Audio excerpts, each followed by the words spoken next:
अभी रेशियो समझ में आया था आप लोगों को? बिल्कुल हमने बेसिक से चीजों को समझा था, ठीक है, और ऐसे धीरे धीरे हम लेवल को बढ़ाएंगे। तो कल हमने क्या पढ़ा था कि अनुपात क्या होता है। फर्स्ट ऑफ ऑल सबसे पहले तो हम यही देखते हैं कि अनुपात क्या होता है। तो हमने समझा था कि संख्याओं का सरलतम रूप अनुपात कहलाता है, ठीक है। अनुपात में कभी भी कोई भी संख्या कॉमन नहीं होती है। दूसरी बात, फिर उसके बाद क्या बताया था कि अनुपात जो होता है वो इकाई रहित संख्या होती है, यानी अनुपात में इकाई का अंक नहीं निकाल सकते। उसके हमने बताया था कि समान अनुपात क्या होता है। तो समान अनुपात का मतलब क्या होता है कि अनुपातों की समानता को हम समानुपात कहते हैं। अब समानुपात कैसे जाता था? तो मैंने कहा कि समानुपात इस तरीके से होता था कि A अनुपात P समान अनुपात C अनुपात D। यहां ये समान अनुपात का साइन होता था ये 4 बिंदी, और समान अनुपात का मतलब ही होता है कि बराबर कर देना। यानी हम इसको ऐसे कर सकते थे कि A अनुपात B बराबर C अनुपात D। इसके बाद हमने ये कहा था कि अगर आप इसको ऐसे लिख दो A बटे B बराबर C बटे D, तो यहां आप किसी की भी वैल्यू निकाल सकते हो, चाहे A की निकालना हो A की निकालो, B की निकालना हो B, C या D। इन चारों में से कोई 3 वैल्यू आपको दी जाएंगी पहले से, और एक वैल्यू आपसे पूछी जाएगी। अच्छा ठीक है, उसके बाद मैंने आपको एक और बताया था कि वित्तानुपात क्या होता है। वित्तानुपात यानी कि वित्तानुपात को हम क्या बोलते हैं? वित्तानुपात को क्या कहते हैं इंग्लिश में? Continue ratio. इसका मतलब क्या होता है कि वित्तानुपात में 3 संख्याएं अनुपात में होती हैं। इस प्रकार से होती हैं A अनुपात B अनुपात C, केवल 3 संख्याएं। और यहां आप मध्य अनुपात निकालते हो। क्या निकालते हो? मध्य। इन चारों में तो मध्य किस में निकलता है? 3 में। यानी इसको हम बोलते हैं मध्य अनुपात। क्या बोलते हैं? मध्य अनुपात, या फिर इसको हम बोलते हैं मीन रेशियो। क्या कहते हैं? Mean ratio. तो यहां इस प्रकार से होती हैं कि पहली संख्या और दूसरी का जो रेशियो है वही दूसरी और तीसरी का होगा। यानी हम इसको लिख सकते हैं A अपॉन P इक्वल क्या हो जाएगा? B upon C। तो यहां से हमें यह समझ में आता है कि P और B का जब मल्टीप्लाई होता है तो P स्क्वायर बराबर क्या हो जाता है? AC, और B बराबर क्या हो जाता है? Under root AC। यानी वर्ग का साइन हटाना है तो दोनों साइड वर्गमूल करना है, और वर्गमूल का साइन हटाना है तो दोनों साइड वर्ग करना होता है। तो यहां से B बराबर अंडर रूट AC हो जाता था। मैंने एक उदाहरण भी बताया था आपको कि अभी हम क्वेश्चंस करेंगे, इन सबसे करेंगे क्वेश्चन। मैंने आपसे कहा था कि 4 व 9 का मध्यानुपाती क्या है? 4 व 9 का मध्यानुपाती क्या है? तो आपने 4 व 9 का मध्यानुपाती कैसे निकाला था? अंडर रूट किया, 4 गुणा 9 किया, तो ये बन गया आपका कितना? अंडर रूट 36 बराबर 6। आप इसको दूसरी तरीके से भी कर सकते थे कि 4 को रूट से बाहर निकालते हैं तो क्या बन जाता है? 2। 9 को रूट से बाहर निकालते हैं क्या बन जाता है? 3, और बीच में ये गुणा का साइन चल रहा है तो ये कितना हो जाता है? 6। कभी कभार क्या होता है, पहाड़े नहीं आते हैं हमें, ठीक है। अब यहां से देखो, अगर मैंने ये 4 व 9 को हटा के ये बोला होता कि 18 और 8 का मध्यानुपाती क्या होगा, 18 और 8 का मध्यानुपाती क्या होगा, मीन रेशियो क्या होगा। अगर आपको 18 और 8 की टेबल याद है तो आप इस तरीके से लिखोगे 18 और 8 144, 18 8 144, 144। अब 144 कितने का वर्ग होता है? 12 का वर्ग होता है कि नहीं होता है? तो आप कहोगे इसका मध्यानुपाती कितना हो जाएगा? 12। यानी कि जिन दो संख्याओं का हमें मध्यानुपाती निकालना है उन दोनों को गुणा करके वर्गमूल कर दो। क्या करो? गुणा करके वर्गमूल कर दो। अब अगर मान लो नहीं पता है फिर हम कैसे निकालते हैं इसको? आप लिखोगे 18 और 8 को कुछ इस तरीके से, देखिएगा 18 को हम लिख सकते हैं 2 गुणा 9 लिख सकते हैं, या फिर हम लिख सकते हैं 9 गुणा 2 लिख सकते हैं कि नहीं? ठीक है, इधर हम इसको 8 को हम 8 ही रहने देते हैं। अब ये 8 दूनी 16 हो जाएगा। 16 कितने का होता है? 4 की नहीं। और ये 9 कितने होगा? कितने का होगा? 4 तिया। व्यवस्थाएं जो लगानी, अगर हमें कोई चीज नहीं आती है, अगर हमें पहाड़ा नहीं आता है कि 18 अट्टे कितना होता है, तो फिर आपको व्यवस्था अपने हिसाब से लगानी होगी। क्या लगानी होगी? कि इसको इस तरीके से तोड़ो कि आप बाहर निकाल सको, ठीक है। लास्ट में मैंने आपको 2 रेशियो समझाए थे, वो 2 रेशियो बहुत काम के हैं। कौन कौन से 2 रेशियो समझाए थे? एक तो बताया था हमने आपको अनुलोम अनुपात, और दूसरा बताया था हमने आपको प्रतिलोम अनुपात। अनुलोम अनुपात जिसको हम डायरेक्ट रेशियो बोलते हैं, ठीक है, अनुलोम अनुपात जिसको हम क्या बोलते हैं? Direct ratio. इसका मतलब होता है डायरेक्ट हो रही हैं। ये कैसी हो रही हैं? डायरेक्ट, बढ़ाने से बढ़ रही हैं और घटाने से घट रही हैं। अगर मैंने ये कहा कि 1 यूनिट की वैल्यू 2 है तो 2 यूनिट की वैल्यू कितनी होती है? 4 होती है। तो किसी एक चीज को बढ़ाने से दूसरी भी बढ़ जाए, वहां कौन सा रेशियो होता है? डायरेक्ट रेशियो होता है। इसको सॉल्व कैसे करते हैं? क्रॉस मल्टीप्लाई करके। कैसे सॉल्व करते हैं? क्रॉस मल्टीप्लाई करके। जैसे अगर मैंने ये कहा कि 5 यूनिट या कुछ भी ले लिया मैंने कि 7 यूनिट की वैल्यू 49 है। कितनी है? 49 है। तो बताओ 9 यूनिट की वैल्यू कितनी होगी? हमने मान लिया x होगी। 9 यूनिट की वैल्यू क्या होगी? x। आपको ये चीज समझ में आ रही है कि 7 की वैल्यू अगर 49 है तो 9 की वैल्यू ज्यादा होगी। तो किसी एक चीज को बढ़ाने से दूसरी भी बढ़ रही हो, वहां डायरेक्ट रेशियो होता है, और डायरेक्ट रेशियो हमेशा क्रॉस मल्टीप्लाई से सॉल्व होता है। तो आप यहाँ 7 गुणा x कर देंगे तो 7x हो जाएगा। तो यहाँ 9 गुणा 49 इस तरीके से कर दीजिए। गुणा करने की जरूरत नहीं है। अब यहाँ जो गुणा में उधर भाग में जाएगा, तो 7 का भाग दिया 49 में कितनी बार गया? 7 बार। तो ये x बराबर कितना हो गया? 9 सत्ते। ये डायरेक्ट रेशियो होता है कि चीजें डायरेक्ट हो रही हैं, बढ़ाने से बढ़ जाए और घटाने से घट जाए। उसके बाद मैंने आपको बताया था प्रतिलोम अनुपात। प्रतिलोम अनुपात, प्रतिलोम अनुपात का मतलब क्या होता है? Inverse ratio.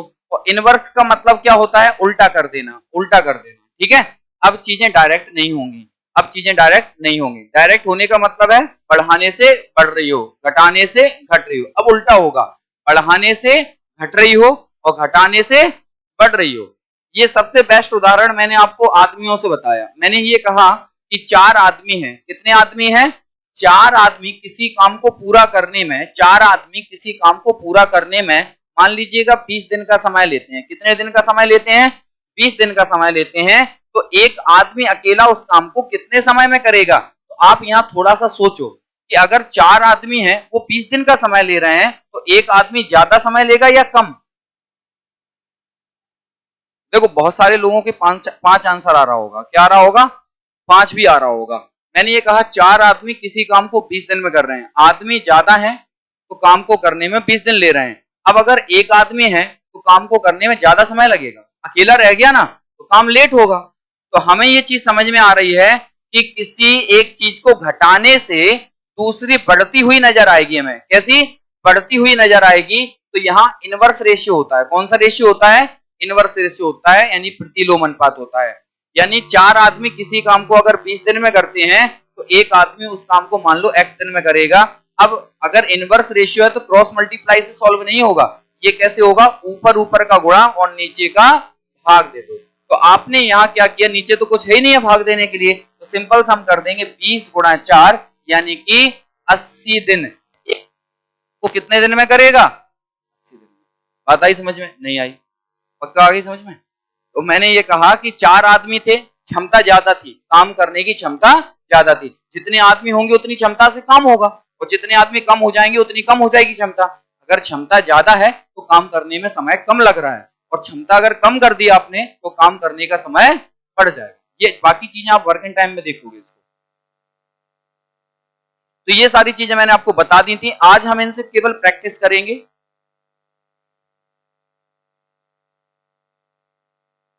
उसके बाद मैंने आपको एक कब्जा मेथड भी बताया था। कब्जा मेथड क्या होता था? कब्जा मेथड का मतलब ही क्या होता है भाई? कब्जा करवा देना। ठीक है। अगर मैंने यहां लिखा है a अनुपात b बराबर 2:3, b अनुपात c बराबर 3:1, c अनुपात d बराबर 5:2 और d अनुपात e बराबर 1:3, इस तरीके से मैंने दिया। और मैंने कहा a b c d e, इन पांचों को एक साथ रेशियो क्या बनेगा? तो आपसे ये पूछा जा रहा है a ratio b ratio c ratio d ratio e। पहले एक बात समझ लो, अगर कभी भी अलग अलग रेशियो दिए जा रहे हों तो इससे कभी क्वेश्चन सॉल्व नहीं होगा। क्वेश्चन को सॉल्व करने के लिए पहले हमें एक साथ बनाना होता है इनको। तो एक साथ कैसे बनाना होगा? a b c d। तो यहाँ कब्जा मेथड बताया था मैंने कि आपको ए बी के नीचे ए बी लिख दो। ये ए बी के नीचे हमने 2:3 लिख दिया इस तरीके से। मैंने कहा बी सी के नीचे बी सी लिख दो, यानी कि 3:1 लिख दिया आपने। सी डी के नीचे आप 5:2 लिख दीजिएगा इस तरीके से, और डी ई के नीचे कितना लिख दो? 1:3, आपने ऐसे लिख दिया। अब कब्जा का मतलब क्या होता है कि कब्जा हमेशा पड़ोसी के द्वारा ही किया जाएगा। कब्जा किसके द्वारा किया जाएगा? पड़ोसी के द्वारा। तो 3 के बगल में जो जगह खाली है कब्जा कौन कर लेगा? 3। यहाँ 3 हो गया। 1 के बगल में जगह खाली है, कब्जा किसका हो गया? 1 का। यहाँ 3 के बगल में जगह खाली है, कब्जा किसका हो गया? 3 का। इधर 5 के पड़ोस में जगह खाली है, कब्जा किसका हो गया? 5 का। उधर 2 के पड़ोस में जगह खाली है, कब्जा किसका हो गया? 2 का। इधर पूरे में कब्जा कौन करेगा? 1 आ जाएगा। ठीक है, ऊपर नीचे मल्टीप्लाई कर दो। तो हमने जब इसको मल्टीप्लाई किया तो 2 गुणा 3 करोगे 6, 6 गुणा 5 करोगे कितना हो जाएगा? 30। आप यहां देखिएगा, 3 गुणा 3 किया 9 हो जाएगा, और 9 गुणा 5 करोगे 45, 45 एकम 45। अब आप यहां देखिए, 3 एकम 3, 5 15, 15 एकम 15। फिर आपने यहां देखा कि 3 से 3 एकम 3 दूनी 6, यहां 6 हो जाएगा। आपने यहां देखा कितना हो जाएगा? 3 दूनी 6 और 6 तिया। अभी इसमें कुछ कॉमन आ रहा है क्या? आ रहा है, 3 कॉमन आ रहा है कि नहीं? देखो, रेशियो में कोई भी संख्या कॉमन नहीं आनी चाहिए। अगर कॉमन आ रही है तो उस संख्या से भाग दे दो तो परफेक्ट रेशियो बन जाता है। तो हमने कहा 3 का भाग जा रहा है सब में, 3 का दिया 10 हो गया, 3 का यहां भाग दिया कितना हो गया? 15, 3 का यहां भाग दिया कितना हो गया? 5, 3 का भाग दिया कितना? 2, और 3 का भाग दिया 6। अब किसी से भी भाग नहीं जाएगा तो ये परफेक्ट रेशियो हो जाएगा, यानी ABCDE का रेशियो क्या हो जाएगा? 10 15 5 2 6। ये कब्जा मेथड होता है। ठीक है, ये सारी चीजें हमने कल समझ ली थी। अब हम कंटिन्यू करेंगे उन क्वेश्चंस को जहां हमने कल छोड़ दिए थे क्वेश्चंस। ठीक है भाई,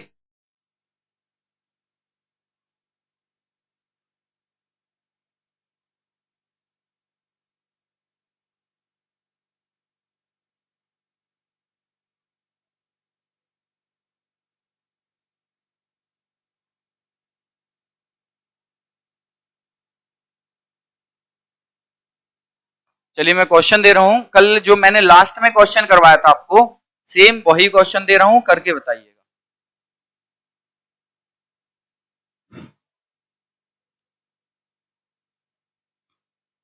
A अनुपात B प्लस सी बराबर कुछ दिया जाएगा B, B अनुपात C प्लस A, C अनुपात A प्लस B।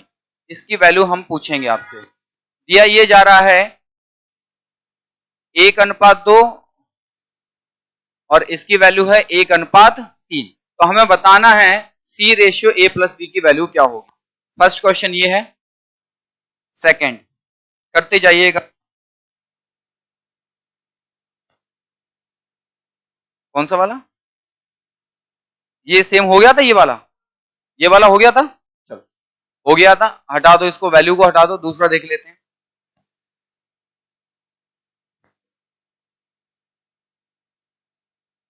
ये वाला तो नहीं हुआ था, कर लो इसे, करो।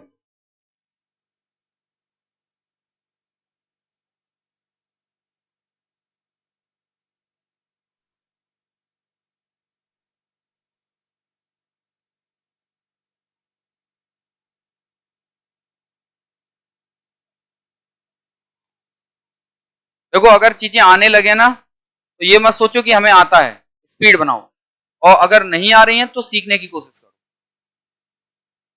क्योंकि प्रैक्टिस बहुत जरूरी है चीजों की।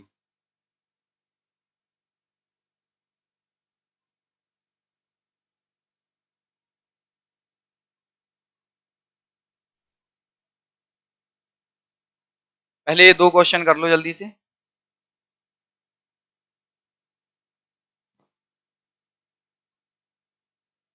कितना आ रहा है इसका? 4:11। चलो मैंने ये लिख दिया। सेकंड वाले का क्या होगा?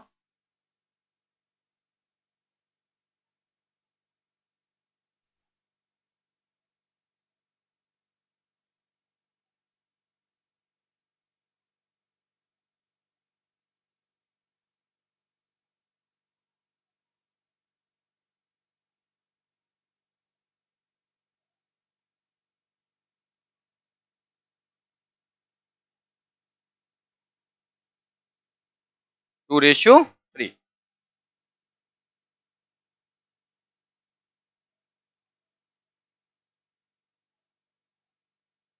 चलिए समझिएगा। देखो, वैसे यहां इतना टाइम नहीं लगना चाहिए आप लोगों को, समझ लो पहले करना क्या है।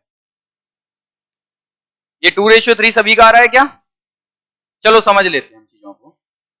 फर्स्ट का आंसर इन्होंने दिया है 4:11, और सेकंड का आंसर दिया जा रहा है 2:3। देखिए कैसे आ रहा है ये चीज, समझते हैं। कौन से वाले का? सेकंड का 11:, चलो देखते हैं। अगर मैं ये कहूं कि यहां एबीसी ये जो दिए जा रहे हैं, सुनना ध्यान से समझना, ये जो है तीनों व्यक्ति ए बी और सी, इन तीनों को अगर जोड़ दिया जाए, तीनों को जोड़ दिया जाए तो तीनों की वैल्यू कितनी बनेगी? तो आप कहोगे 2 और 1 बनेगी, 3 की नहीं बनेगी? वही एबीसी यहां है, इन एबीसी को फिर से जोड़ दिया जाए तो टोटल वैल्यू कितनी बन रही है यहां? 5। अब मुझे एक चीज बताओ आप, वही एबीसी ऊपर है और वही एबीसी नीचे है, तो इनकी वैल्यू भी सेम होनी चाहिए, दोनों जगह होनी चाहिए सेम। अगर सेम नहीं है, समान नहीं है, तो समान बनाओ। और समान कैसे बनाते हैं? क्रॉस मल्टीप्लाई करके। कैसे बनाते हैं? क्रॉस मल्टीप्लाई करके, यानी 5 का गुणा ऊपर किया और 3 का गुणा नीचे। अब ये भी 15 हो गया नीचे, और ऊपर भी कितना हो गया? तो ऊपर 15 बनाने के लिए आपने कितने का गुणा किया? तो 5 का इन दोनों में गुणा करना पड़ेगा, ठीक है? तो जब 5 का गुणा इन दोनों में आप करोगे, पूरी इक्वेशन में होता है वो गुणा, तो ये कितना बन गया? 5, और ये कितना बन गया? 5 दूनी, तभी तो 10 और 5 15 बनेगा। यहां देखो, नीचे कितने का गुणा हुआ? 3 का, तो इसमें भी 3 का गुणा कर दो और इसमें भी 3 का गुणा कर दो, तो ये 3 दूनी 6 हो जाएगा, और ये 3 तिरको कितना हो जाएगा? अब समझ में आ गया? अब हम ये कह सकते हैं कि ए की वैल्यू कितनी है? 5। 6। बी की वैल्यू कितनी है? 6 है। तो ए की वैल्यू 5 है और बी की वैल्यू 6 है, यानी कि हमें यहाँ ए प्लस बी की वैल्यू रखनी है। तो ए और बी को जोड़ दो, यानी 5 और 6 को जोड़ दो, तो यहाँ कितना आ जाएगा? 11 आ जाए। अच्छा ठीक है, सी की वैल्यू क्या? तो आप कह रहे हो तीनों को मिला के टोटल 15 होता है। कितना होता है? 15। ए बी और सी तीनों का योग कितना है? 15। 15 में से अगर 11 हटा दें, ए और बी की वैल्यू हटा दें, तो सी की वैल्यू कितनी बचेगी? 4 बचेगी कि नहीं बचेगी? अगर मैं ये कह रहा हूं कि ए प्लस बी प्लस सी तीनों को मिला के 15 होता है, ठीक है, जिसमें से ए और बी की वैल्यू कितनी है? 5 और 6, यानी कि ए और बी की टोटल वैल्यू कितनी है? 5 प्लस 6, प्लस सी की वैल्यू हमें यहां से निकालनी थी, तो हम क्या कर सकते थे? 11 प्लस का सी बराबर 15, और सी बराबर 15 माइनस 11, यानी सी बराबर कितना आ गया? 4। तो हमने यहां रखा सी बराबर 4 हो जाएगा, ए और बी को जोड़ के रखा, कितना हो जाएगा? 11। तो ये आंसर बना था 4:11। ये बिल्कुल करेक्ट आंसर। अच्छा, इसमें सस्पेंस बना है आप लोगों का।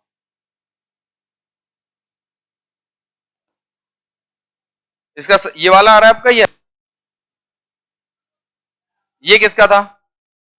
अच्छा ठीक है, तो ये मतलब कि खत्म करते हैं।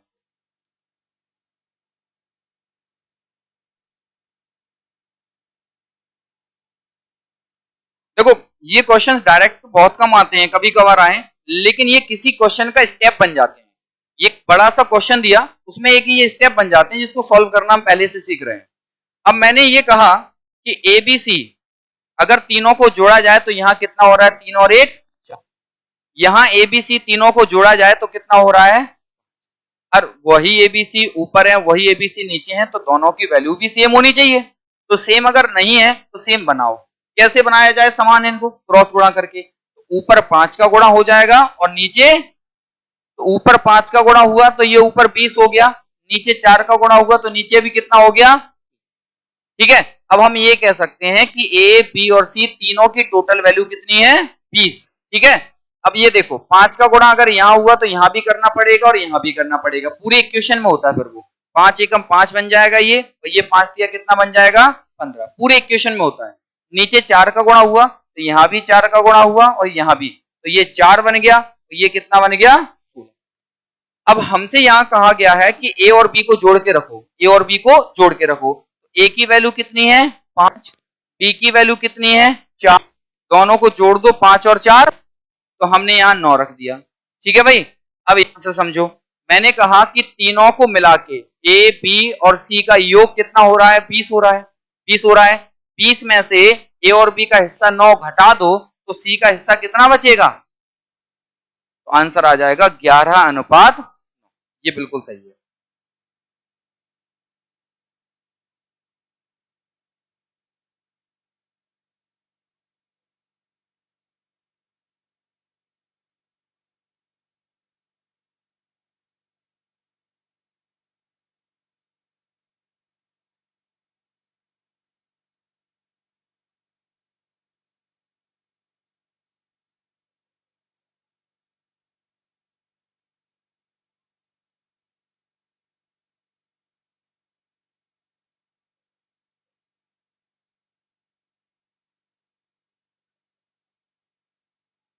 ये इस टाइप का आखिरी क्वेश्चन है, करके बता दो।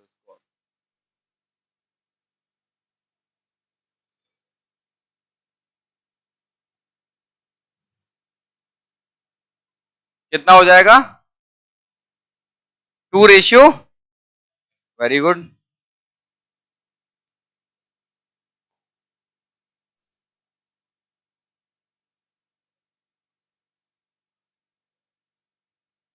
ये होती है स्पीड। अगर हमने चीजों को पकड़ना स्टार्ट कर दिया तो जल्दी आंसर आना स्टार्ट हो जाता है।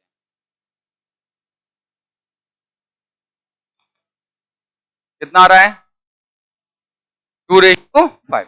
हाँ, हमने यहां देखा कि ए, बी और सी इनकी टोटल वैल्यू यहां कितनी हो रही है? 7। ठीक है भाई, 7 हो रही है। हमने यहां भी देखा ए बी सी की टोटल वैल्यू यहां भी कितनी हो रही है? अब दोनों जगह पहले से ही बराबर है, दोनों जगह पहले से ही बराबर हैं, तो जरूरत नहीं है इनको ऊपर नीचे गुणा करने की, तो हम इन्हीं को वैल्यू मान के चलेंगे।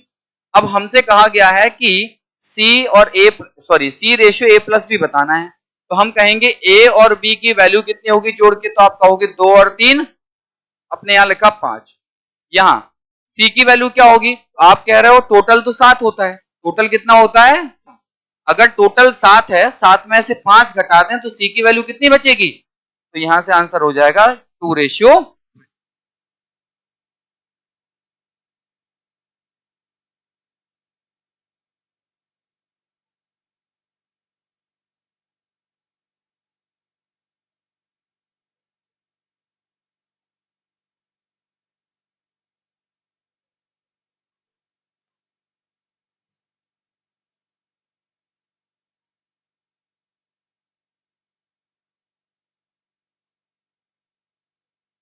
यहां दिया जा रहा है आपको P अनुपात Q बराबर Q अनुपात R बराबर,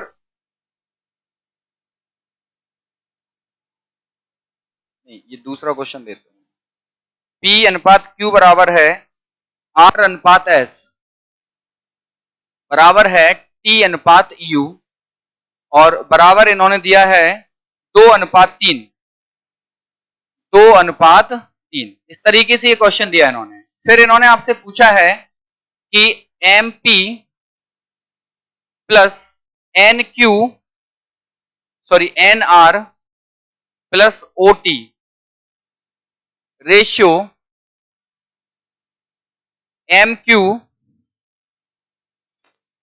MQ, हाँ इसी में है, MQ plus NS plus OU क्या होगा? ये रेशियो इन्होंने पूछा है। दिया जा रहा है कि P अनुपात Q बराबर है R अनुपात S बराबर है T अनुपात U बराबर है 2:3। इन्होंने पूछा है MP plus NR plus OT ratio MQ plus NS का OQ बराबर क्या होगा, और इन्होंने ऑप्शन भी दिए हैं आपको, 4 ऑप्शन,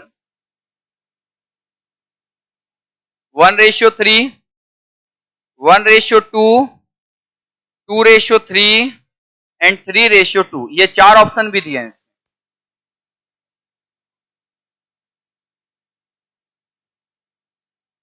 कितना आ रहा है इसमें? ये वाला डी निकालो, वही पहले निकाल के तो देखो उसमें। देखो है क्या कि हमें ये समझ में आ रहा है कि MP प्लस का NR प्लस का OT बटे में, क्योंकि रेशियो को हम अपॉन में लिख सकते हैं, हमने लिखा MQ प्लस का NS प्लस का OU, ऐसे लिख सकते हैं। ठीक है, एक और चीज समझो कि इन्होंने ये कहा कि PQ बराबर है RS बराबर क्या है TU बराबर क्या है 2:3, यानी हम ये कह सकते हैं कि P की वैल्यू R के बराबर है, ठीक है, R की वैल्यू T के बराबर है, और इन तीनों की वैल्यू किसके बराबर है? 2 के बराबर है। तो हम कहेंगे चाहे P हो, R हो या T हो, वहां कितना रखेंगे? 2। P R T, P R T इनकी जगह क्या रखेंगे? 2। तो ऊपर हो जाएगा 2M प्लस का क्या हो जाएगा? 2N प्लस का क्या हो जाएगा? 2O। हो जाएगा कि नहीं हो जाएगा? अच्छा ठीक है, नीचे क्या हो जाएगा? अगर हम नीचे देखें तो हम कहेंगे Q की वैल्यू S के बराबर होगी, S की वैल्यू जो है U के बराबर होगी, और इन तीनों की वैल्यू किसके बराबर होगी? 3 के बराबर होगी। Q बराबर होगा S के, S बराबर होगा U के, और ये तीनों ही बराबर किसके हैं? 3 के। तो हम यहां लिख सकते हैं 3m प्लस का 3n प्लस का 3o, लिख सकते हैं कि नहीं? अब आप ऊपर देखो कॉमन क्या आ रहा है, ऊपर 2 कॉमन आ रहा है, हमने ऊपर 2 कॉमन लिया। अब अंदर ब्रैकेट में क्या रह जाएगा? यहां से m रह जाएगा, प्लस का n रह जाएगा, और प्लस का o। नीचे क्या हो जाएगा कॉमन? आप कहोगे नीचे 3 कॉमन हो जाएगा, तो यहां क्या बचेगा? m प्लस का n प्लस का o।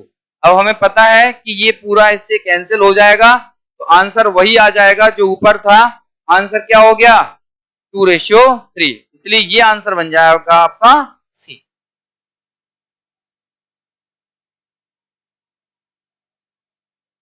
देखो आप जब तक कोशिश नहीं करो चीजें नहीं आएंगी। आप एक बार देखो तो इन चीजों को, इतने छोटे छोटे क्वेश्चन कराने का मतलब तो कुछ होगा, नहीं तो हम इतने छोटे क्वेश्चन क्यों करा रहे हैं क्लास में?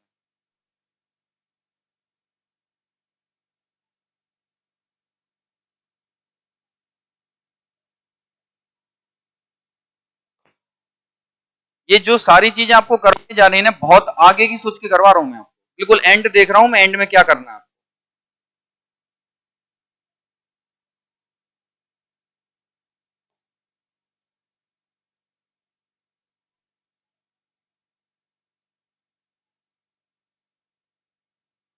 अब आप अगला जब क्वेश्चन करोगे तो चीजें आपको केवल देख के ही आंसर करना स्टार्ट हो जाएंगे। यहां से एक चीज आपको दिमाग में आई होगी, क्या आई?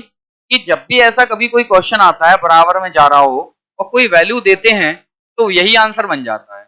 यही आंसर बन जाता है कि नहीं? आपको ऐसा लगा कि यहाँ 2:3 था और आंसर भी क्या आया? 2:3 ही आया। अगर एक और क्वेश्चन में ऐसी स्थिति दोबारा आती है तो हम कहेंगे फिर तो हमें क्वेश्चन करने की जरूरत ही नहीं है, जो क्वेश्चन है वही आंसर है। देखते हैं एक और क्वेश्चन, अगर ऐसा क्वेश्चन फिर से आता है तो।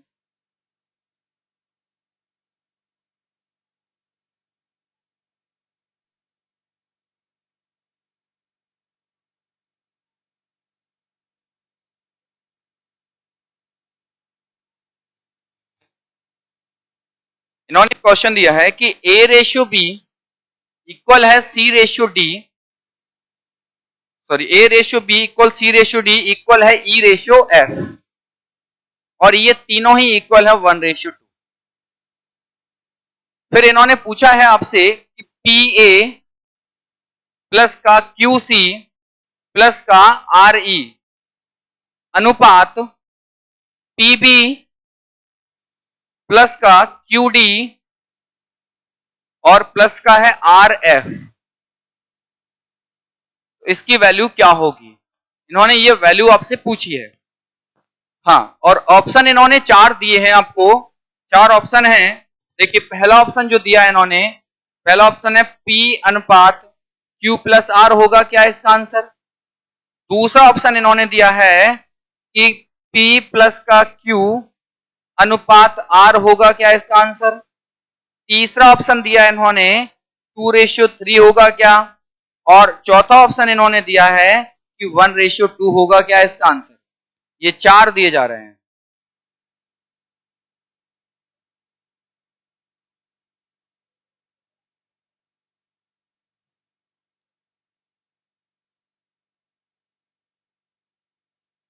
बताइएगा क्या होगा इसका आंसर? यही आ रहा है 1:2। बिल्कुल ठीक है। एक बार हमने फिर से इन चीजों को समझा, ये तो केवल कंफ्यूज करने के लिए दे देते हैं, एक बार चेक कर लें हम। तो हमने यहां क्या देखा कि जितनी ए की वैल्यू है वही सी की होगी, वही ई की होगी, और इन तीनों की वैल्यू किसके बराबर है? 1 के बराबर है। यानी जहां भी ए सी या ई है वहां हम 1 रखेंगे। तो यहां भी हमने 1 रखा, ए सी और ई की जगह क्या रखा? 1। तो जब यहां हम 1 रखेंगे तो ये क्या हो जाएगा? P प्लस का Q प्लस का R अनुपात। यहां देखिएगा यहां क्या होगा, अब जो वैल्यू B की है वही D की होगी, और वही वैल्यू F की होगी, और वही किसकी होगी? 2 के बराबर हो जाएगी। तो जहां B, D और ये F है वहां 2 रखेंगे, तो हम इसको कहेंगे ये 2P हो जाएगा, प्लस का ये 2Q हो जाएगा, और प्लस का ये क्या हो जाएगा? 2R। अब आप यहां देख रहे हो 2 कॉमन ले सकते हैं हम यहां, तो यहां हम लिखेंगे P प्लस का Q प्लस का R, रेशियो में ये कितना हो जाएगा? 2 कॉमन लिया तो ये P प्लस का Q प्लस का R, ये P plus Q plus R से ये कैंसिल हो जाएगा, ये आंसर कितना बन जाएगा 1:2। तो अब इन फ्यूचर अगर इस तरीके का कोई क्वेश्चन आता है तो जो आपको ये वैल्यू दी जा रही है वही आंसर में दिखाई जाएगी आपको। तो ये आंसर कितना बन जाएगा फिर से ये 1:2। चलो थोड़ा सा बदलते हैं क्वेश्चन को।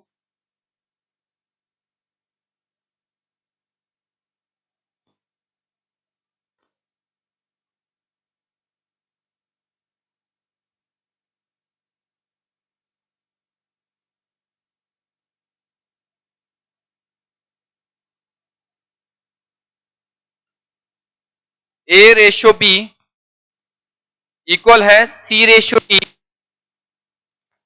E/F। ये तीनों ही इक्वल है के, ये तीनों इक्वल है 1:2 के। इन्होंने क्वेश्चन क्या पूछा वो देखिएगा। क्वेश्चन है कि 2A प्लस का 3C प्लस का 4E अपॉन में है 3B प्लस का 4D और माइनस का F इक्वल क्या होगा, बताइएगा इसका आंसर क्या बनेगा।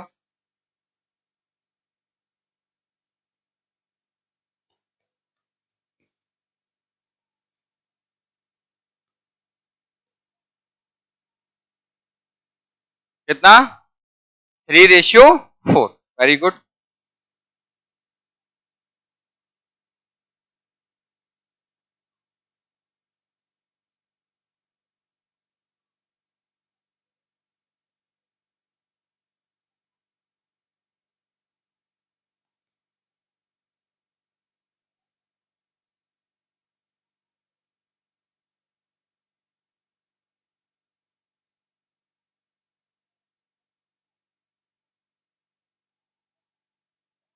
तो हमने यहां देखा कि ए सी और ई की जो वैल्यू है वो एक के बराबर होगी। तो ए सी और ई, ए सी और ई इन तीनों की वैल्यू जो है वो एक के बराबर है। तो हमने यहाँ एक एक जब रखेंगे तो ऊपर जो दिख रहा है वही रहेगा 2 प्लस का 3 प्लस का 4। क्योंकि अगर हम यहाँ एक रखेंगे तो एक का गुणा दो में होगा तो दो ही रहेगा। यहाँ भी एक रखेंगे सी की जगह तो यहाँ एक का गुणा होगा 3 रहेगा, यहाँ भी एक का गुणा होगा तो कितना रहेगा 4। अब नीचे देखिए, यहाँ इन्होंने क्या कहा कि बी की वैल्यू डी के बराबर है, डी की वैल्यू एफ के बराबर है और इन तीनों की वैल्यू किसके बराबर मानी जाएगी, 2 के बराबर। तो अब अगर हम यहाँ बी की जगह 2 रखेंगे तो ये कितना हो जाएगा 2 गुणा 3 यानी कि 6 प्लस यहां भी 2 गुणा 4 कर देंगे कितना हो जाएगा 8 माइनस का ये कितना हो जाएगा, देखो एफ की भी वैल्यू किसके बराबर है 2 के बराबर। तो जब इसको आप सॉल्व करोगे तो ये आंसर कितना हो जाएगा 4 3 7 और 2 9 बटे में कितना हो जाएगा 8 और 6 14 में से 2 जाएंगे कितने हो जाएंगी 12। इसको आप कैंसिल कर दो 3 से, 3 से ये 3 बार और 3 से ये 4 बार, तो आंसर हो जाएगा 3/4 या फिर हम कह सकते हैं 3:4।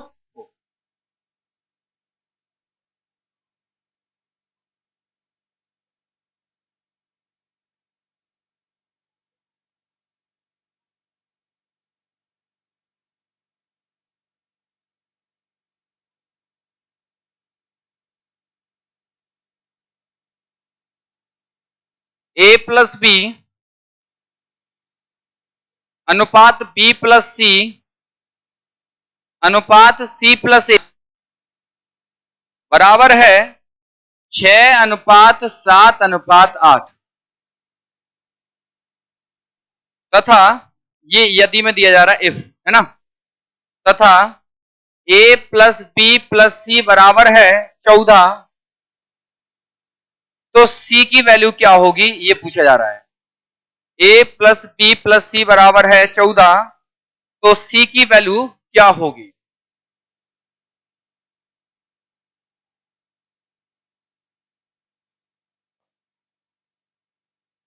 सी की वैल्यू क्या होगी।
कि ए प्लस बी, आपने ऐसा तब भी पढ़ा होगा जब आपने कभी वर्क एंड का टॉपिक पढ़ा होगा, तो उसमें इन्होंने कहा कि ए और बी मिलकर किसी काम को 6 दिन में करते हैं, बी और सी मिलकर 7 दिन में करते हैं, सी और ए मिलकर 8 दिन में करते हैं। पढ़ा है कि नहीं? तो ये चीजें आगे आएंगी काम, वो हम पहले ही से आपको इंट्रोड्यूस करवा रहे हैं, परिचित करवा रहे हैं। अब आपको समझ में आ जाएगा। देखो क्या मैंने कहा, अगर मैं इन तीनों को जोड़ देता हूं, सुनना बहुत ध्यान से, कि मैं अगर इन तीनों को जोड़ देता हूं तो आप कहोगे A plus B plus B plus C plus C plus A, ऐसा हो जाएगा। और बराबर में उधर भी जोड़ो, 6 7 और अब हम ये कहेंगे, हाँ हम कहेंगे 2 बार ए जुड़ेगा, 2 बार बी और 2 बार सी, तो आप ये कह सकते हो कि 2a plus 2b plus 2c। ठीक है, बराबर में कितना हो जाएगा ये, 8 और 7 15 और 6 21, इतना ही होगा कि नहीं होगा? अब मैं ये कहूं कि यहां से 2 कॉमन होगा, तो आपने 2 कॉमन ले लिया, 2 सब में आ रहा था तो हमने कॉमन ले लिया, ब्रैकेट में क्या बचेगा, यहां से अकेला ए बी सी, बराबर में कितना है 21। अगर हम ये 2 का भाग देंगे 21 में तो 21 का आधा हो जाएगा, और 21 का आधा 10.5 होता है, 10 पॉइंट। इतना तो समझ में आ गया कि एबीसी की वैल्यू, सुन ध्यान से, एबीसी की वैल्यू रेशियो में, अनुपात में 10.5, लेकिन इन्होंने कहा एबीसी की वैल्यू कितनी है 14। क्लियर है? ठीक है, अब यहां से एक चीज और समझो, अगर मैं सी की वैल्यू अनुपात में देखूं, सी की वैल्यू अनुपात में क्या होगी, सुनना ध्यान से, कि तीनों की वैल्यू में से मैं बी और सी की वैल्यू, सॉरी सी की निकालनी है, तो ए और बी की वैल्यू हटा दूंगा, सी की बच जाएगी, तो तीनों की वैल्यू ए बी सी में से मैं ए और बी की वैल्यू हटा दूंगा तो सी की बचेगी। तो 10.5 में से मैं ए और बी की वैल्यू कितनी थी 6, अगर मैं 6 माइनस कर दूंगा तो यहां से कितना बचेगा 4, तो सी की वैल्यू कितनी आ जाएगी 4, लेकिन यहां आंसर 4.5 नहीं होगा। क्यों नहीं होगा वो चीज समझो। अभी तक तो हमने 14 का कोई यूज ही नहीं किया है, कोई यूज किया आपने? बिल्कुल नहीं किया। हाँ, अब आप ये देखो कि अगर मैं ये कहूं कि 10.5 यूनिट की वैल्यू 14 के बराबर है, कितने के बराबर है 14 के बराबर है, तो मुझे बताना है 4.5 यूनिट की वैल्यू कितने के बराबर होगी। तो ये क्वेश्चन बनता है कि 10.5 यूनिट की जो वैल्यू है वो कितने के बराबर है, एबीसी की टोटल वैल्यू यहाँ 10.5 है, लेकिन इन्होंने कितनी दी एबीसी की वैल्यू 14। अगर 10.5 की वैल्यू 14 के बराबर है तो सी की वैल्यू जो 4.5 है वो यहाँ कितने के बराबर होगी, तो आप यहाँ देखोगे 4.5 यूनिट की वैल्यू कितने के बराबर होगी, आप कहोगे x के बराबर होगी। अब यहाँ दिमाग लगाओ कि किसी एक चीज को घटा भी कम आएगी कि नहीं आएगी, जब कम आती है तो कौन सा रेशियो होता है, डायरेक्ट रेशियो, जिसको आप क्रॉस मल्टीप्लाई करके भी सॉल्व कर सकते हो। आप इसको सॉल्व करोगे आंसर आ जाएगा, लेकिन मैं क्या बता रहा हूं वो चीज समझो। देखो क्या आपको जो वैल्यू दी जा रही है, जो भी वैल्यू दी जा रही है, ये 14 दिया जा रहा है, जैसे ये 14 जो है वो किसकी वैल्यू है, आप कहोगे ए बी सी की जोड़ के है। यहां से ए बी सी की जोड़ के कितनी थी 10.5, तो जिसकी वैल्यू दी जाए उसके नीचे उसी की यूनिट रख दो 10.5। गुणा हमेशा उससे करो जो पूछा जा रहा हो, पूछा किसकी वैल्यू जा रही है सी की, तो गुणा हम कितने से करेंगे 4.5 से। तो इसकी बजाय आप अगर ये करो तो ज्यादा बेटर है। ठीक है, अब देखो सॉल्व कैसे करेंगे, तो आप कहोगे यहां भी एक अंक के बाद दशमलव है, यहां भी एक अंक के बाद दशमलव है, तो दशमलव से दशमलव क्या हो गया कैंसिल, कैंसिल हो गया। 5 से दोनों कैंसिल हो रहे हैं, 5 से इसको कैंसिल किया, 5 से 5 9 45, और 5 से हमने इसको कैंसिल किया, 5 दूनी 10, 5 एकम 5।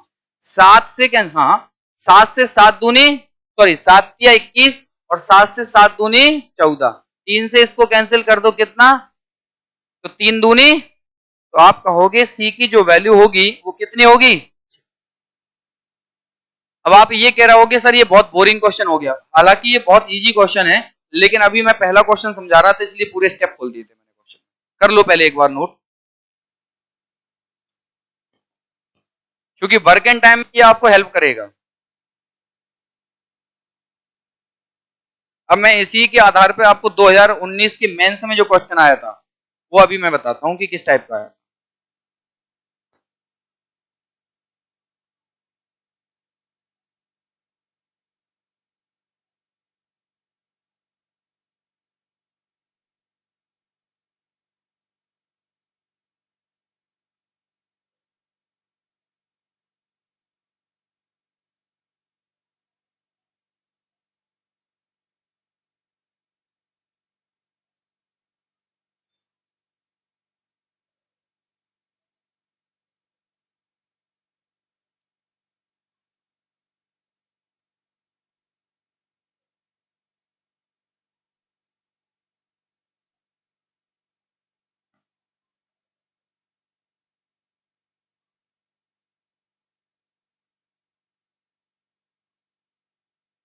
देखो क्वेश्चन जानबूझ के कॉम्प्लिकेटेड बनाए जाते हैं कि आपकी कैलकुलेशन मजबूत हो।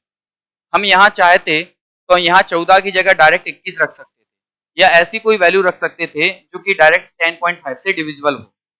ठीक है, देखो कैसे। अब अगर इन फ्यूचर भविष्य में अगर इसका कोई है तो आपको इतना सब करने की जरूरत नहीं थी। आपको जब पता है कि ए 2 बार आएगा जब जोड़ोगे, बी 2 बार आएगा और सी भी 2 बार आएगा, तो आप सिंपल सा क्या करोगे, ए प्लस बी प्लस सी बराबर क्या करोगे, इन तीनों को जोड़ के आधा कर दोगे। यानी 8 7 15 6 21 का आधा कितना, 10.5। ये आपके दिमाग में चल रहा होगा। ए प्लस बी प्लस सी की वैल्यू जो होगी वो 10.5 होगी, लेकिन यहां से तो ए प्लस बी की वैल्यू 14 है। कितनी है, 14। तो आप ये चीज देखोगे कि 14 की वैल्यू 10.5 के बराबर है, तो सी की वैल्यू यानी 4.5 की वैल्यू कितने के बराबर होगी, ये सब दिमाग में चलता है। कैसे, ये मैं थोड़ा सा क्वेश्चन बदल रहा हूं, देखिए।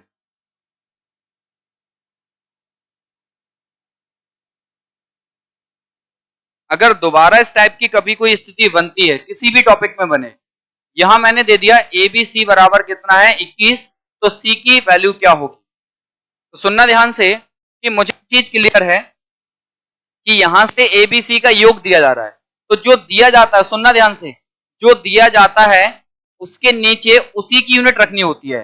ठीक है, यानी ए बी सी का रेशियो में मान कितना है वो यहां कितना होगा। मैं तो हम रेशियो में कैसे निकालते हैं, हम कहते हैं अगर इस तरीके से कोई क्वेश्चन आ रहा है तो इसका मतलब है ए प्लस बी प्लस सी बराबर इन तीनों को जोड़ के आधा करना है। इन तीनों को जोड़ के क्या करना है, आधा करना है। तो हमने यहां देखा 8 7 15 और 6 21, 21/2 यानी कि 10.5, यानी कि ये जो 21 है वो 10.5 के बराबर है कि नहीं है। तो हमने ऐसा रखा सिंपल सा 10.5 मल्टीप्लाई। मल्टीप्लाई किससे करेंगे, तो हमने कहा जो हमें निकालना है उससे मल्टीप्लाई करेंगे। निकालना क्या है, सी की वैल्यू निकालनी है कि नहीं। तो सी की वैल्यू निकालने के लिए हम क्या करेंगे, सी की वैल्यू निकालनी है तो इसमें से ए और बी को माइनस कर देना है। तो 10.5 में से ए और बी की वैल्यू कितनी है रेशियो में, 6। 6 माइनस की तो कितनी आई 4.5, जिसकी वैल्यू हमें निकालनी है मल्टीप्लाई में। जो ज्ञात करना है उसे गुणा में रखते हैं, जो दिया जा रहा है उसे अपॉन में रखते हैं, भाग में रखते हैं। पॉइंट से पॉइंट क्या हो गया, कैंसिल। या एक काम करते हैं, ये ऐसे रहने देते हैं, 10.5 से 21 कितनी बार कैंसिल हो गया, 2 बार कैंसिल हो गया। सिंपल सा 2 गुणा 4.5 करेंगे तो कितना हो जाएगा 9। तो सी की वैल्यू कितनी हो जाएगी 9। तो यहां आंसर फिर हो जाएगा 9। अब मेंस का मैं एक आपको क्वेश्चन दिखाता हूं इसी से रिलेट करके।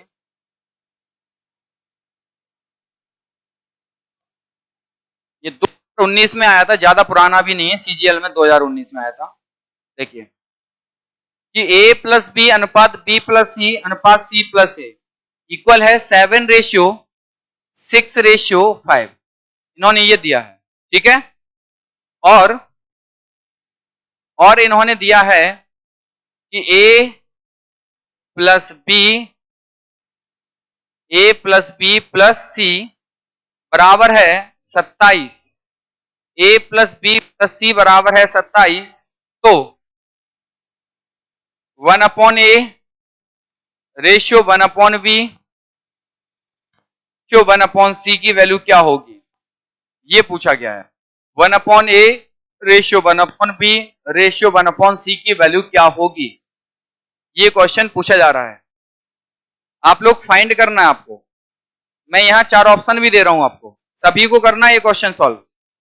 4:3:6 पहला ऑप्शन। दूसरा ऑप्शन देखिएगा, दूसरा ऑप्शन है 3:2:4। तीसरा ऑप्शन देखिए 3:6:4, और चौथा ऑप्शन है 3:4:2। ये 4 ऑप्शन है, आप सभी को करना है ये क्वेश्चन, ठीक है। फाइंड आउट करना है इसको, ऐसे नहीं करना है क्योंकि ये दिए ही जा रहे हैं।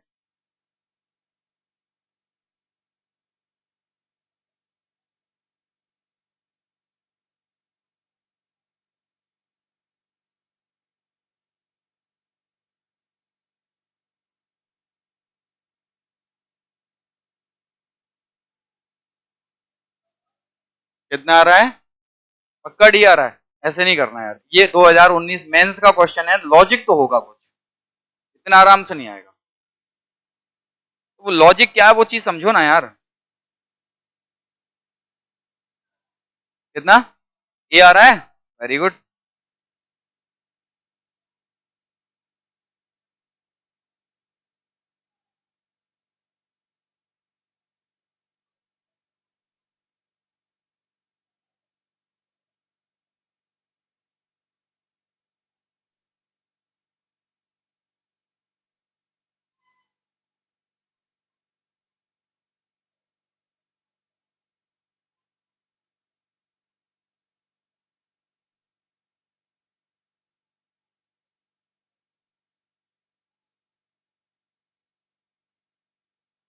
बताया भाई क्वेश्चन।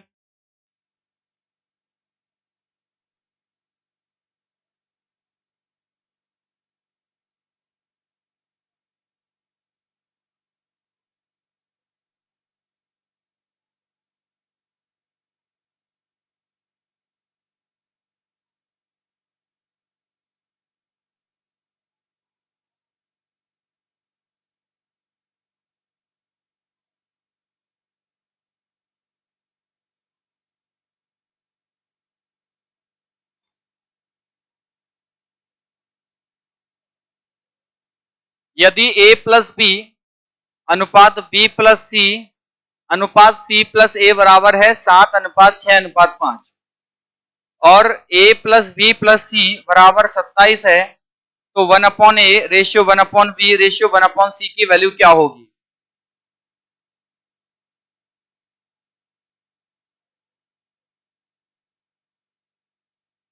देखो यहां से हम दो तरीके से क्वेश्चन कर सकते हैं। एक तो ए बी सी की वैल्यू निकाल के कर सकते हैं। वैसे अगर हम ये कहें कि ये चीज पहले से ही अनुपात में पूछी जा रही है आपसे, तो हमें यहां जाने की ही भी जरूरत नहीं है। हमें यहां जाने की बिल्कुल भी जरूरत नहीं है, क्योंकि हमसे यहां पहले से रेशियो में पूछी जा रही है। और जब रेशियो में पूछते हैं तो रेशियो का मतलब है कि कोई भी संख्या कॉमन ना हो। तो अगर आप इससे भी करोगे तब भी आंसर वही आएगा जो आप इससे निकाल के करोगे। देखिएगा क्या, अगर मैं यहां कहूं कि ए बी सी की वैल्यू निकाल लो, तो आप सबसे पहले क्या कहोगे कि सर इनको जोड़ते हैं जब हम ए प्लस बी प्लस सी बराबर क्या आता है? बराबर आता है इन तीनों के जोड़ का आधा, यानी कि 5 और 6 11, 11 और 7 18, और 18/2 कर दोगे आप, तो ए बी सी की वैल्यू कितनी आ जाएगी? 9 आ जाएगी कि नहीं आ जाएगी? तो अगर मुझे यहां अकेले ए की वैल्यू निकालनी है, तो पूरे 9 में से बी और सी की वैल्यू घटा देंगे हम कि नहीं घटा देंगे? तो 9 में से माइनस कर देंगे हम बी और सी की वैल्यू, तो ए की वैल्यू बचेगी। और बी और सी की वैल्यू कितनी है? 6। 6 माइनस कर देंगे तो ए की वैल्यू कितनी बची? अब मैंने कहा बी की वैल्यू क्या होगी, तो 9 में से बी की वैल्यू निकालने के लिए ए और सी की वैल्यू हटा देंगे कि नहीं हटा देंगे? तो आप यहाँ 9 में से आप ए और सी की वैल्यू हटा दो, ए है, अच्छा आप यहाँ 5 माइनस कर दो तो बी की वैल्यू कितनी आ गई? 4। अब मुझे निकालनी है सी की वैल्यू, तो जो निकालनी है सी की वैल्यू, तो ए और बी की वैल्यू का कोई काम नहीं है। अब तो यहाँ 9 में से माइनस कर देंगे ए और बी की वैल्यू यानी कि 7, तो यहाँ कितना आ जाएगा? 3 4। अब यहां समझना 1/a ratio 1/b ratio 1/c, तो हमें करना यह है 1/3 रेशियो 1/4 रेशियो 1/2। लेकिन हमसे क्या पूछा जा रहा है? हमसे पूछा जा रहा है 1/a ratio 1/b ratio 1/c। अब हम क्या करेंगे, हमने कल बताया था आपको कि एलसीएम लिया करो सबसे पहले इसका, ठीक है? तो अगर हम इसका एलसीएम लेंगे तो इसका एलसीएम कितना आएगा? 3 4 2 का एलसीएम कितना आएगा? 12। 2 का भाग दिया 12 में कितनी बार गया? 6 बार। 4 का भाग दिया, सॉरी 2 का नहीं 3 का भाग देना, 3 का भाग दिया 12 में कितनी बार गया? 4 बार। 4 का भाग दिया 3 बार, और 2 का भाग दिया। अब एलसीएम का कोई लेना देना नहीं है, तो आंसर कितना आ जाएगा? 4:3:। इसका कोई काम रहा यहाँ? इसका कोई काम नहीं रहा।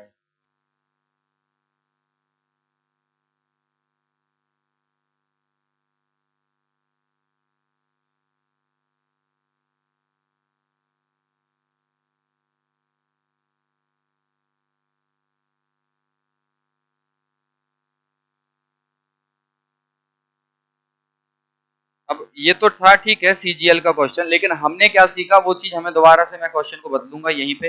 इसी के आधार पे क्वेश्चन को हम दोबारा से करेंगे।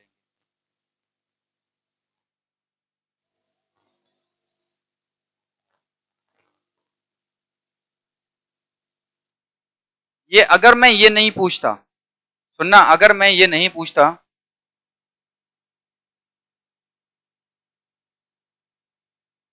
मैं ये क्वेश्चन पूछ रहा होता कि बी की वैल्यू क्या हो, सिंपल सा इतना क्वेश्चन होता, तब फिर हम क्या करते? ये क्वेश्चन है कि बी की वैल्यू क्या होगी, सिंपल बी की वैल्यू होगी, तब क्वेश्चन क्या होगा? बी की वैल्यू क्या होगी? तो इस केस में क्वेश्चन आंसर क्या होगा आपका? कितना होगा? बिल्कुल ठीक है,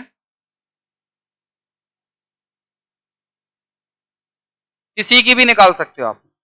देखो कैसे, ये हो गया सभी का?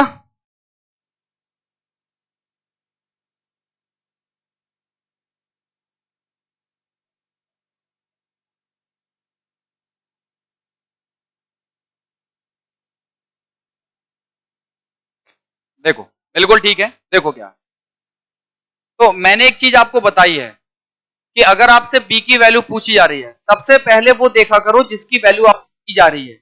यानी जो 27 आपको दिया जा रहा है, ये 27 किस बात का दिया जा रहा है? तो आप कहोगे ये 27 तीनों का योग है, तीनों का योग है। यहां से तीनों का योग कितना हो रहा था? 9। तो जो दिया जा रहा है उसके नीचे उसी की यूनिट रखेंगे। तो हमने 27 के नीचे कितना रख दिया? 9। गुणा हमेशा उससे करते हैं जो पूछा जा रहा है। अगर इन्होंने पी की वैल्यू पूछी तो हम गुणा कितने से करेंगे? पी की वैल्यू 4 यूनिट होती है कि नहीं होती है? तो गुणा कितने से करेंगे?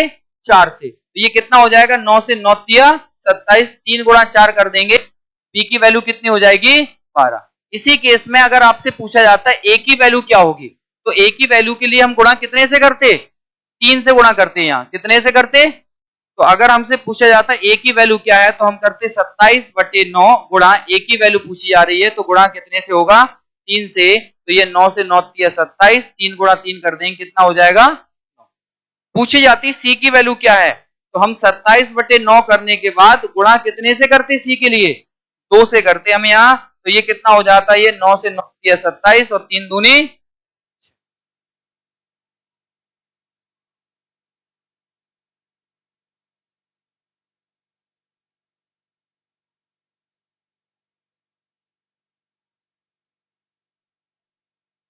थोड़ा सा बदलते हैं इन चीज को, लिखें question. 2x plus 3, 2x plus 3 ratio 5x minus का 38, माइनस का 38 का रूट 5 रेशियो रूट 6 वर्गानुपात है, वर्गानुपात है, वर्गानुपात को हम बोलते हैं डुप्लीकेट रेशियो।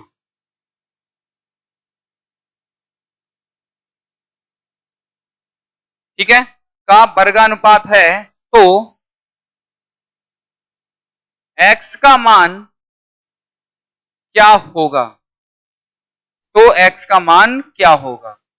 इन्होंने दिया है कि 2x plus 3 ratio 5x minus 38 का रूट 5 रेशियो रूट 6 वर्गानुपात है, तो x का मान क्या होगा?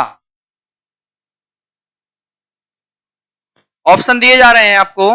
पहला ऑप्शन है 8, दूसरा ऑप्शन है 32, तीसरा ऑप्शन है 16 और चौथा जो ऑप्शन है वो है 18।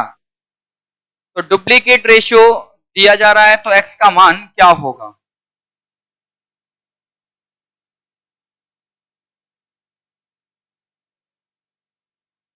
अच्छा आप ये बताओ सबसे पहले तो मुझे, क्या आपको पता है कि वर्गानुपात डुप्लीकेट रेशियो क्या होता है? पता है क्या होता है डुप्लीकेट रेशियो? वर्ग करने पर। देखो समझ लेते हैं, जिन्हें नहीं पता एक बार समझ लो कि डुप्लीकेट रेशियो या फिर वर्गानुपात होता क्या है। मैंने कहा कि वर्गानुपात या फिर डुप्लीकेट रेशियो होता क्या है? डुप्लीकेट होता क्या है? ठीक है, अगर मान लीजिएगा कि अगर आपको दिया जा रहा है कि x अनुपात y है, कोई नंबर कितना है x अनुपात y, तो उसका जो डुप्लीकेट रेशियो होगा वो कितना होगा, एक्स स्क्वायर रेशियो वाई। ठीक है। अब मैंने कहा कि वर्गानुपात तो ये हो गया, ठीक है। वर्ग मूलानुपात क्या होता है, तो वर्ग मूलानुपात यानी कि वर्ग मूलानुपात को हम बोलते हैं सब डुप्लीकेट रेशियो। क्या बोलते हैं, सब डुप्लीकेट रेशियो। तो सब डुप्लीकेट रेशियो क्या होता है, सब डुप्लीकेट रेशियो का मतलब होता है इसका वर्गमूल कर दो। क्या कर दो, वर्गमूल कर दो, यानी आप यहां कर दोगे एक्स रेशियो वन। उसी तरीके से घनानुपात होता है, घनानुपात जिसको हम क्या बोलते हैं, ट्रिपलेट रेशियो। क्या बोलते हैं, ट्रिपलेट रेशियो। तो ट्रिपलेट रेशियो का मतलब होता है घन कर देना, यानी कि X cube ratio Y cube. नाम से ही समझ में आ जाता है, घनानुपात घन कर देना, ट्रिपलेट रेशियो यानी पावर 3 हो जाए। अगर यहां मैंने कहा घन मूलानुपात, घन मूलानुपात, घन मूलानुपात का मतलब होता है सब ट्रिपलेट रेशियो। सब लग जाए तो मूल हो जाता है, रूट हो जाता है। सब ट्रिपलेट रेशियो, तो सब ट्रिपलेट रेशियो का मतलब क्या होता है कि इसका घनमूल कर दो, तो एक्स क्यूब इसका करेंगे घनमूल और वाई क्यू का घनमूल करेंगे, कितना हो जाएगा वापस, एक्स रेशियो। लेकिन ये चीज समझो, सीधी से हमें घनमूल कर देना था। अब अगर मैंने ये क्वेश्चन दिखाया आपको कि 2x plus 3 ratio 5x minus 38 का रूट 5 रेशियो रूट 6 क्या है, वर्गानुपात है। तो इसका जो वर्गानुपात करेंगे तो सिंपल सा वर्ग करना होगा, इसको हमें क्या करना होगा, वर्ग। तो ये मैं नीचे से हटा देता हूं, क्वेश्चन सॉल्व कर रहे हैं। तो ये देखो लिखने की खास जरूरत नहीं है, ये ना ज्यादा पूछे जाते हैं, लेकिन हमें केवल दिमाग में रहे इसलिए मैंने आपको बता दिया। ये बहुत कम पूछे जाते हैं, 1% चांस होते हैं इसके पूछे जाने के, फिर बता रहा हूं। तो यहां केवल ध्यान में रखना कि वर्गानुपात वर्ग होता है, वर्ग मूलानुपात वर्गमूल कर देते हैं, घनानुपात घन करेंगे और घन मूलानुपात में क्या कर देते हैं, घनमूल कर देते हैं। तो ये चीज मैं यहां से हटा देता हूं। अगर क्वेश्चन आ जाए तो करना कैसे वो चीज समझ। तो मैंने कहा कि 2x plus 3 ratio 5x minus 38 का रूट 5 रेशियो रूट 6 वर्गानुपात है। तो रूट 5 रेशियो रूट 6 का वर्गानुपात वास्तव में क्या होगा, वर्गानुपात वास्तव में क्या होगा, तो आप कहोगे इसका वर्ग कर देंगे। क्या कर देंगे, वर्ग। तो रूट 5 का जब वर्ग करोगे कितना हो जाएगा, 5, और रूट 6 का वर्ग करोगे कितना हो जाएगा, 6। तो आप कहोगे इसका तो वर्गानुपात ये होता है, तो ये कितने के बराबर है, इतने के बराबर है। ठीक है, ये जो है वो किसके बराबर है, इसके बराबर है। तो आप इसको ऐसे लिख सकते हो 2x प्लस का 3 अपॉन में 5x माइनस का 38 इक्वल में बराबर है 5 रेशियो 6 यानी कि 5 अपॉन। तो जब ये इस तरीके से हमने लिखा तो हमें क्रॉस मल्टीप्लाई करने की जरूरत पड़ी, और हमने जब क्रॉस मल्टीप्लाई किया तो 6 का गुणा इन दोनों में किया तो ये कितना हो गया, 6 दूनी 12x प्लस का 6 तिया 18, 5 का गुणा इसमें किया तो ये कितना हो गया 25x, और माइनस का कितना हो जाएगा, ये 5 अट्ठे 40 की जीरो हासिल आई 4, 5 तिया 15 और 4 19 यानी 190। अब क्या करेंगे, तो अब ये करेंगे 12x उधर जाएगा 25 में से माइनस हो जाएगा, तो ये 12x उधर 25 में से माइनस होगा तो 13x बचेगा। ठीक है ना, तो ये माइनस का 190 जब इधर आएगा तो प्लस का हो जाएगा, और जब ये प्लस का हो जाएगा तो ये 208 हो जाएगा। कितना हो जाएगा, 200, 13 का भाग दे दो। तो जब हमने यहां 13 का भाग दिया, इसमें 13 एकम 13, कितना बचा 7, 78 हो गया, 13 चिंग 78। एक्स की वैल्यू कितने के बराबर हो गई, तो जो ऑप्शन दिए जा रहे हैं उसमें से आंसर क्या बन जाएगा। तो ये ज्यादा प्रैक्टिस करने वाले क्वेश्चन, ये केवल एक बार ही क्वेश्चन करना है, दोबारा इनकी जरूरत नहीं है, बहुत कम आते हैं ऐसे क्वेश्चन।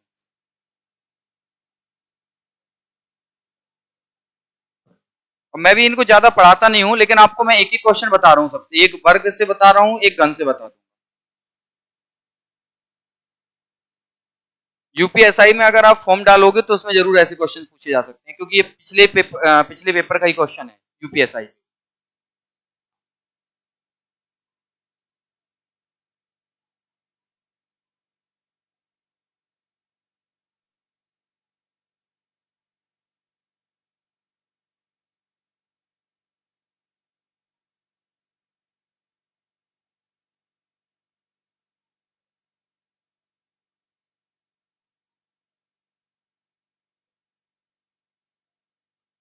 एक आखिरी क्वेश्चन इस घनमूलानुपात से, 3x minus 7, 3x minus 7 ratio है 4x प्लस 3, 4x प्लस 3 का 8:27, 8:27 घन मूलानुपात है, घन मूलानुपात है। तो घन मूलानुपात का मतलब होता है सब ट्रिपलेट रेशियो, सब ट्रिपलेट रेशियो घन मूलानुपात है। तो x का मान क्या होगा? इन्होंने पूछा है x का मान क्या होगा। Very good. तो जब एक बार चीजें समझ में आती हैं तो बहुत आसान हो जाती है। तो x का मान क्या होगा? पहला ऑप्शन जो इन्होंने दिया है 9 है, दूसरा ऑप्शन जो इन्होंने दिया है 54 है, 18 है और 27। ये चार ऑप्शन इन्होंने दिए। कितना हो जाएगा इसमें? Very good. तो घनमूलानुपात बोले तो घनमूल कर दो, वर्गानुपात बोले तो वर्ग कर दो, जैसा बोले वैसा कर दो। अब हमने वही किया कि 3x माइनस का 7 अपॉन में 4x प्लस का 3 और इक्वल इसको घनमूल करके रखो। तो 8 कितने का घन होता है? 2 का घन होता है 8। 27 कितने का घन होता है? 3 का। क्रॉस मल्टीप्लाई कर दो, 3 का गुणा जब इन दोनों में करोगे तो ये 9x माइनस का 21 बराबर 2 का गुणा किया तो ये 8x और प्लस का 6। ये 8x इधर आएगा तो माइनस हो जाएगा, 9x में से 8x माइनस होगा तो अकेला x बचेगा, माइनस का 21 उधर जाएगा, प्लस का हो जाएगा। तो जब ये प्लस का हो जाएगा तो 21 प्लस का 6 यानी कि कितना हो जाएगा? ये 27। तो हम कहेंगे x की वैल्यू हो जाएगी 27।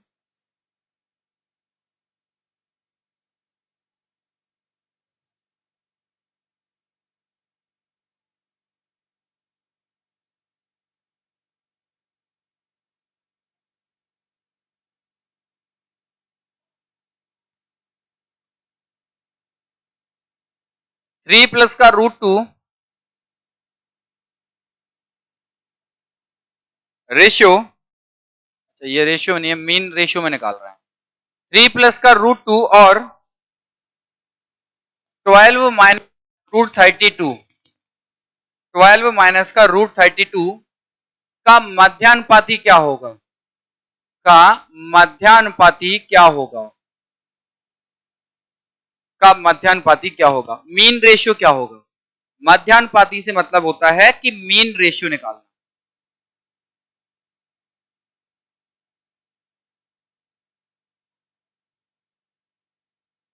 पहला ऑप्शन है √7, दूसरा ऑप्शन है 2√7, तीसरा ऑप्शन है 6 और लास्ट ऑप्शन है 15 माइनस का 3√2 अपॉन में 2। ये चार ऑप्शन है।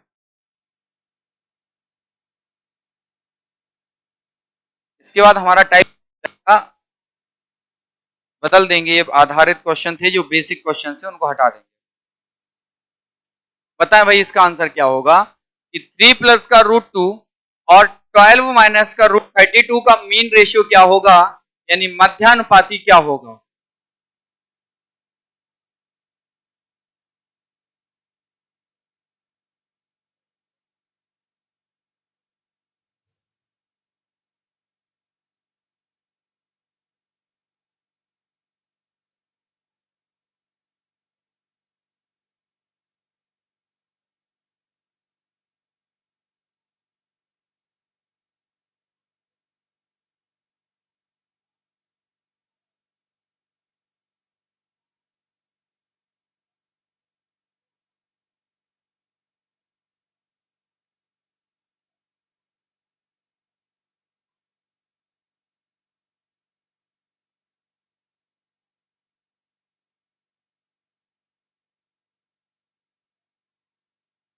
कितना हो रहा है इसका? अच्छा मीन रेशियो का मतलब क्या है यार? मीन रेशियो का मतलब होता है कि कभी भी अगर इस तरीके से कोई क्वेश्चन आता है कि A ratio B ratio C, तो वहां मीन रेशियो कैसे निकालते थे? A ratio B ratio C। तो इन दोनों का मध्यानुपाती क्या होता था? B। और B बराबर क्या होता था? अंडर रूट जो वैल्यू दी जा रही है उनका गुणनफल। यही होता था कि नहीं होता था? तो यहाँ भी हमें कुछ अलग नहीं करना है, यहाँ भी हमें क्या करना है कि अब हमें यहाँ मीन रेशियो निकालना है। तो b बराबर क्या हो जाएगा, अंडर रूट, सुनना ध्यान से, अंडर रूट क्या हो जाएगा कि 3 प्लस का रूट 2, 3 प्लस का रूट 2 और मल्टीप्लाई में क्या रहेगा 12 माइनस का अंडर रूट 32। इतना तो ठीक है, इतना हम कर सकते हैं। उसके बाद हमने थोड़ा सा और दिमाग लगाया, हमने कहा अब हमें काम करना है, इस पर इसको सॉल्व करना है। तो अगर हम इसको सॉल्व करेंगे तो ये थोड़ा सा समझ लो आप इसको कि ये 3 प्लस का रूट 2 ठीक है, इसको हम और सॉल्व कर ही नहीं सकते, नहीं कर सकते, लेकिन इसको तो सॉल्व कर सकते हैं।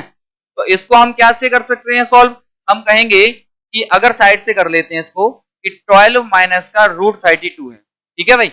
रूट 32 का मतलब क्या होता है, तो मैं कहूंगा 12 माइनस का, आप इसको 5 बार लिख सकते हो, 2 के 5 बार गुणनखंड होते हैं, इस तरीके से लिख सकते हो कि नहीं लिख सकते हो।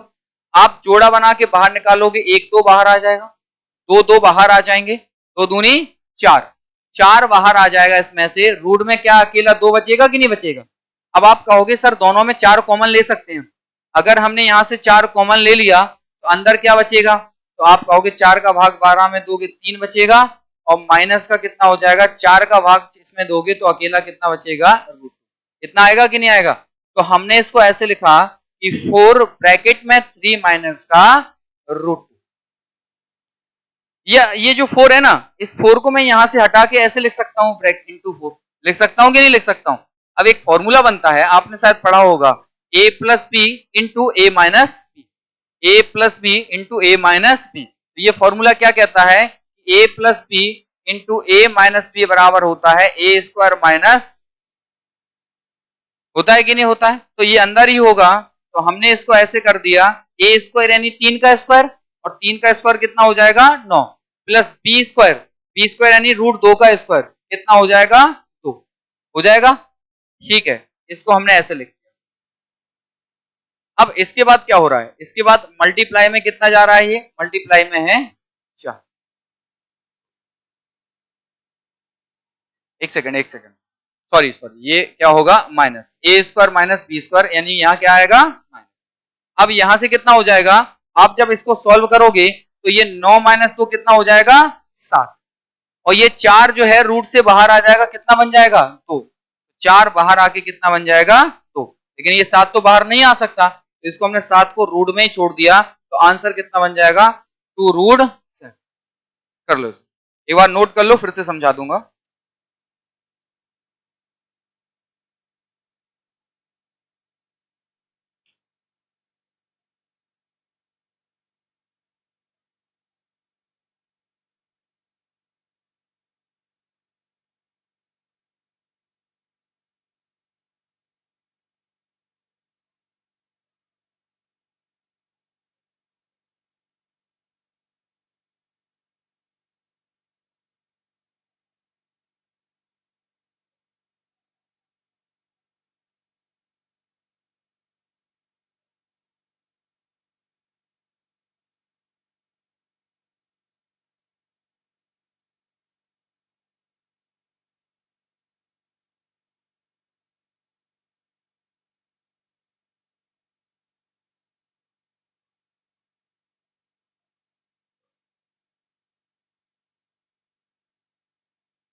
एक बार इसको फिर से समझ लो कि अगर हमें कभी भी मीन रेशियो यानी मध्यानुपाती निकालने को कहा जाता है, तो हम दोनों को गुणा करके रूट में रख देते हैं। तो हमने इन दोनों को मल्टीप्लाई में किस में रख दिया, रूट में रख दिया। तो जब हमने इनको रूट में रखा, 3 प्लस का रूट 2 मल्टीप्लाई 12 माइनस का रूट 32, हमें पता है कि 32 को हम बाहर निकाल सकते हैं, 2 पे घातें 5 होती हैं, तो 4 तो बाहर आ जाएगा, 1 2 अंदर बचेगा।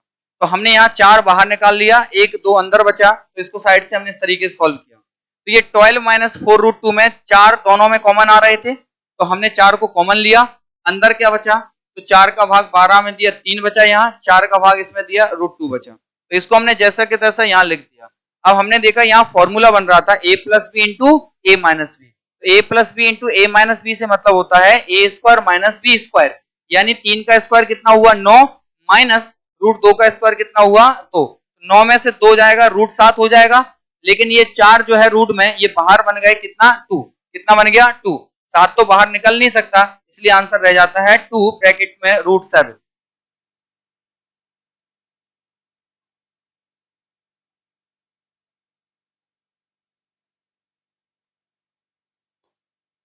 ये करने की जरूरत नहीं है, आपको वर्बली आंसर करना है, ठीक है, ये लिखना भी नहीं है आपको, केवल वर्बली आंसर करना है।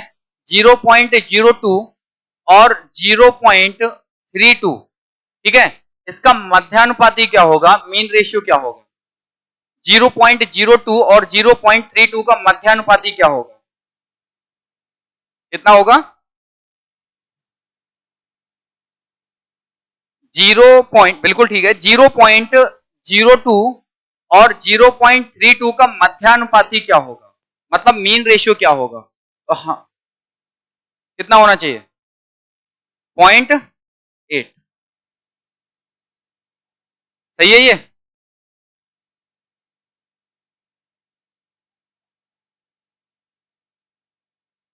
तो यही तो यार, मैं यही तो पूछना चाह रहा हूं आप लोगों से, इतनी छोटी छोटी चीजें करवा रहा हूं, आप ये समझो कि हमें पता है 32 दूनी कितना होता है, कितना होता है?